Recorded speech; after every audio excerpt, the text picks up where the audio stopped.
दोस्तों, पैसों को इन्वेस्ट करने की अहमियत के बारे में तो हम सभी जानते हैं और इसको इन्वेस्ट करने के कई तरीके हैं। आप में से कई लोगों ने हमसे पूछा है इन्वेस्ट करने के बारे में, लेकिन स्टॉक मार्केट का नाम सुनकर बहुत से लोगों के मन में कन्फ्यूजन और डर पैदा हो जाता है कि स्टॉक क्या होता है, कैसे इन्वेस्ट करते हैं, पैसे डूब जाएंगे, बेकार है, ये बहुत रिस्क होता है। तो दोस्तों, आज हम इस वीडियो में इन्हीं सभी कन्फ्यूजन को सॉल्व करेंगे। लेकिन दोस्तों, रिस्क तो कुकर में खाना पकाने में भी है, लेकिन अगर आप अच्छे से पकाना जानते हो तो रिस्क कम हो जाता है। रिस्क तो गाड़ी चलाने में भी है, लेकिन अगर आप अच्छे से चलाना जानते हो तो रिस्क कम हो जाता है। ठीक उसी तरह स्टॉक मार्केट में भी रिस्क है, लेकिन आप उस रिस्क से कभी नहीं बच पाओगे।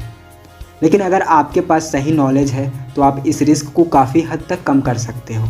इसके बाद बहुत से लोगों का मानना है कि स्टॉक मार्केट एक जुआ है।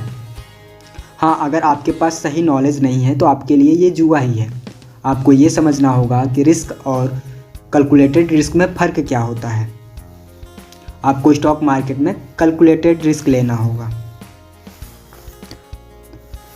कैलकुलेटेड रिस्क कैसे लेते हैं, हम ये देख लेते हैं। सबसे पहले आप ये डिसाइड करो कि आप कितना रिस्क ले सकते हो। अगर आप यंग हो, 20 इयर्स के हो, आपके पास सेविंग्स ज़्यादा हैं तो आप ज़्यादा रिस्क ले सकते हैं। लेकिन अगर आप ओल्ड हैं, आपके पास सेविंग्स कम हैं, तो आप कम रिस्क ले सकते हैं। साथ ही आप ये देखो, आप जो रिस्क ले रहे हो उस पर कितना प्रॉफिट मिल रहा है। यदि आपको फ़ायदा सिर्फ 5 रुपये का हो रहा है और उस पर 20 रुपये लॉस होने का चांस है, तो आपको इस तरह के इन्वेस्टमेंट नहीं करने चाहिए। लेकिन अगर 5 रुपये का लॉस होने का चांस है और 20 रुपये फ़ायदा होने का चांस है, तो इस तरह का रिस्क आप ले सकते हैं। सबसे पहले स्टॉक मार्केट का ABCD जान लेते हैं। हर कंपनी को ग्रो करने के लिए पैसे चाहिए होते हैं। कंपनी के फाउंडर के पास यदि पैसे हैं तो वो खुद के पैसे लगा सकता है, या फिर कुछ अमीर लोगों को मनाकर उनसे इन्वेस्ट करा सकता है, या फिर पब्लिक फंडिंग के ज़रिए पैसे ला सकता है। पब्लिक फंडिंग के ज़रिए कंपनी आप लोगों से पैसा लेती है। वो अपने बहुत सारे शेयर्स मार्केट में ऑफ़र कर देती है, जिसे IPO कहते हैं, यानी कि इनिशियल पब्लिक ऑफ़र। फिर आम लोग उस शेयर को IPO के ज़रिए खरीदते हैं और कंपनी के हिस्सेदार बन जाते हैं। इस तरह से कंपनी को ग्रो करने के लिए पैसे मिल जाते हैं। एग्जाम्पल के लिए, अगर एक कंपनी की कीमत 3 करोड़ है और उसने 3 लाख शेयर निकाले हैं, तो उसके हर एक शेयर की कीमत 100 रुपये होगी। अगर आप उसके 20 शेयर खरीद लेते हो तो उस कंपनी के 2000 रुपये के मालिक बन जाते हैं। आपका उस कंपनी में 2000 रुपये का हिस्सा है। इसी हिस्से को शेयर कहते हैं। अब आप उस कंपनी के शेयर होल्डर बन जाते हो। इसके बाद अगर कंपनी फ्यूचर में ग्रो करके 6 करोड़ की बन जाती है, तो उसके शेयर की कीमत 100 से बढ़कर 200 हो जाएगी। आपके इन्वेस्ट के 2000 रुपये 4000 रुपये बन जाएंगे। वैसे अगर कंपनी लॉस में जाकर 1 करोड़ की हो जाती है, तो आपका शेयर 100 से घटकर 33 रह जाएंगे। वैसे अगर आप जब चाहें अपने शेयर को खरीद बेच सकते हैं और अपने शेयर के पैसे वापस पा सकते हैं। अगर आपको लग रहा है कि कंपनी ग्रो नहीं हो रही है, वो कंपनी फ्यूचर में आपको प्रॉफिट कमा के नहीं दे पाएगी, तो आप उस कंपनी के शेयर को स्टॉक मार्केट में बेच सकते हो और उससे अपने पैसे वापस पा सकते हो। कंपनी को जो प्रॉफिट होता है तो वो कभी उसे अपने शेयर होल्डर्स में बांट देती है, या तो अपने शेयर होल्डर्स को पैसे दे सकती है या फिर और शेयर दे सकती है। इसे डिविडेंड कहा जाता है। कंपनी के शेयर्स के दाम तब बढ़ जाता है जब इसे बहुत से लोग खरीदना चाहते हैं। ये मार्केट का universal law, if demand goes up price goes up and vice versa.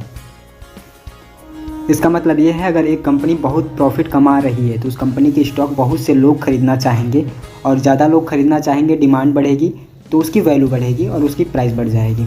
और ठीक उसी तरह से अगर एक कंपनी नुकसान में जा रही है तो उसे सारे लोग बेचना चाहेंगे। जो पहले से खरीद के रखे रहेंगे वो भी बेचना चाहेंगे, और कोई उसे खरीदना नहीं चाहेगा तो डिमांड घटेगी, फिर प्राइस भी घट जाएगी। इस चीज़ को हम एक एग्जाम्पल से समझते हैं। देखिए, 2004 में जिस भी आदमी ने गूगल में लॉन्ग टर्म के लिए अपना पैसा लगाया होगा, उसे अरबों रुपए का प्रॉफिट डिविडेंड के रूप में मिला होगा। और अगर वो अपने शेयर नहीं बेचता है तो उसे ज़िंदगी भर गूगल से पैसे मिलते रहेंगे। लेकिन सारी कंपनी गूगल और फेसबुक की तरह नहीं होती है। बहुत सी फेल हो जाती हैं, जिससे कभी नुकसान हो जाता है। इसलिए आपको स्टॉक मार्केट को डीप में समझने की ज़रूरत है। इंडिया में 2 स्टॉक एक्सचेंज हैं, जिनके नाम हैं बॉम्बे स्टॉक एक्सचेंज और नेशनल स्टॉक एक्सचेंज, जिसमें नेशनल स्टॉक एक्सचेंज सबसे बड़ा एक्सचेंज है। इन दोनों में से किसी के थ्रू भी आप इन्वेस्टमेंट कर सकते हैं। इन्वेस्टमेंट करने के लिए सबसे पहली चीज़ आपके पास एक डीमैट अकाउंट होना चाहिए। सिंपल है, जैसे आपका बैंक अकाउंट है उसमें पैसे रखे जाते हैं, वैसे ही आपका डीमैट अकाउंट होता है, उसमें शेयर्स रखे जाते हैं। आपके सेविंग अकाउंट के साथ आपका डीमैट अकाउंट लिंक कर दिया जाता है। जब भी आप शेयर्स खरीदते या बेचते हैं तो डायरेक्टली आपके अकाउंट के थ्रू पैसे डेबिट या क्रेडिट कर लिए जाते हैं। आप डीमैट अकाउंट ईजिली अपने मोबाइल फ़ोन से खोल सकते हैं, जिसके लिए 2 ऑनलाइन प्लेटफॉर्म मैं आपको बता दे रहा हूँ जो टॉप पे चल रहे हैं। पहला है जीरोधा, जो अकाउंट ओपनिंग के लिए आपसे 300 रुपये चार्ज करेगा। इसका लिंक मैं डिस्क्रिप्शन में दे रहा हूँ। सेकेंड पे है आप स्टॉक, जो लिमिटेड टाइम ऑफर के लिए आपका अकाउंट फ्री में खोल देगा। और ये दोनों ट्रेडिंग प्लेटफॉर्म सबसे बेस्ट हैं।